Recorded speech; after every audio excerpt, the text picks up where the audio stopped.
तो चलिए आज बात करते हैं भोजपुरी सिनेमा के एक ऐसे सुपरस्टार की जो अब राजनीति के मैदान में उतर चुके हैं, खेसारी लाल यादव। देखते हैं कि उनके इस नए सफर में क्या खास है। देखिए, उनकी पॉपुलैरिटी का आलम कुछ ऐसा है कि एक इंटरव्यू में कहा गया, बंदूक से चली गोलियां भी इनको आई लव यू बोल देती हैं। और यही जबरदस्त फैन फॉलोइंग वाले एक्टर और सिंगर अब बिहार के छपरा से चुनाव लड़ने की तैयारी में हैं। तो फिर आइए उनके इस सफर को जरा और करीब से समझते हैं कि कैसे वो रुपहले पर्दे से निकलकर चुनावी मैदान तक पहुंचे हैं। मतलब, एक तरफ है ग्लैमर की दुनिया और दूसरी तरफ राजनीति का मुश्किल मैदान। ये वाकई एक बहुत बड़ा बदलाव है और जाहिर है जब कोई इतना बड़ा कदम उठाता है तो कई सवाल भी खड़े होते हैं। ठीक है, तो अब जरा ये देखते हैं कि वो बिहार की मौजूदा राजनीति के बारे में क्या सोचते हैं। उनकी नज़र में असल समस्याएं क्या हैं। उनका सबसे बड़ा और मुख्य तर्क यही है कि राजनीति अब जनसेवा का काम नहीं रह गई है, बल्कि ये तो लोगों के लिए एक बिजनेस बन गया है जहां हर कोई सिर्फ अपना फायदा देखता है। वो अपने विरोधियों पर कुछ सीधे आरोप लगाते हैं। उनका कहना है कि ये नेता समाज को हिंदू, मुसलमान और जाति के नाम पर बांटते हैं। बार बार पुरानी बातें जैसे जंगल राज को याद दिलाते हैं ताकि नौकरी और पलायन जैसे आज के जरूरी मुद्दों पर बात ही न करनी पड़े। तो उनके हिसाब से ये जो बार बार अतीत की बात होती है ना, ये बस एक बहाना है, एक तरीका है आज की जो असल समस्याएं हैं उन पर जवाबदेही से बचने का। सवाल ये है कि अगर वो मौजूदा सिस्टम की इतनी आलोचना कर रहे हैं तो उनका खुद का प्लान क्या है, वो क्या अलग करना चाहते हैं। चलिए देखते हैं।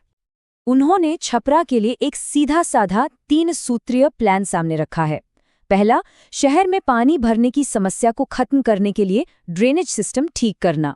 दूसरा, सरकारी स्कूलों को इतना अच्छा बनाना कि वो प्राइवेट स्कूलों को टक्कर दे सकें। और तीसरा, वहां के अस्पतालों को बेहतर बनाना। और हाँ, एक और बड़ा वादा उन्होंने किया है। उनका कहना है कि वो विधायक के तौर पर मिलने वाली अपनी पूरी की पूरी सैलरी छपरा के विकास में लगा देंगे। वो ये साबित करना चाहते हैं कि वो पैसे के लिए राजनीति में नहीं आए हैं। ठीक है, वादे और प्लान तो हो गए, लेकिन अब बात उस मुद्दे की करते हैं जो खेसारी लाल यादव के साथ हमेशा जुड़ा रहता है, और वो है उनके गानों को लेकर होने वाला विवाद। तो सवाल उठता है कि जब उन पर अश्लीलता और जातिवाद फैलाने के आरोप लगते हैं तो वो अपना बचाव कैसे करते हैं, उनका क्या कहना है इस पर। ये बड़ा दिलचस्प है। देखिए, एक तरफ हैं वो आरोप जो उन पर लगते हैं, जैसे कि वो अश्लीलता फैलाते हैं या जातिवाद को बढ़ावा देते हैं, और दूसरी तरफ है उनका जवाब। वो कहते हैं कि बाजार में जो बिकता है वो वही बनाते हैं, ये तो सिर्फ मनोरंजन है, और गानों के लिए तो प्रोड्यूसर पैसे देते हैं। और तो और वो इसका दोष सरकार पर डालते हैं कि भोजपुरी गानों के लिए कोई सेंसर बोर्ड क्यों नहीं है। अब उनकी राजनीति में आने की वजह को समझने के लिए वो अक्सर अपनी जिंदगी की कहानी और अपने संघर्षों का जिक्र करते हैं। उनका सफर वाकई एक रंक से राजा वाली कहानी जैसा है। एक बहुत ही साधारण शुरुआत हुई, गरीबी में पले बढ़े, फिर मुश्किलों से लड़कर वो सिंगर बने और देखते ही देखते भोजपुरी सिनेमा के सबसे बड़े सितारों में से एक बन गए। और अब इसी पहचान का इस्तेमाल करके वो राजनीति में कदम रख रहे हैं।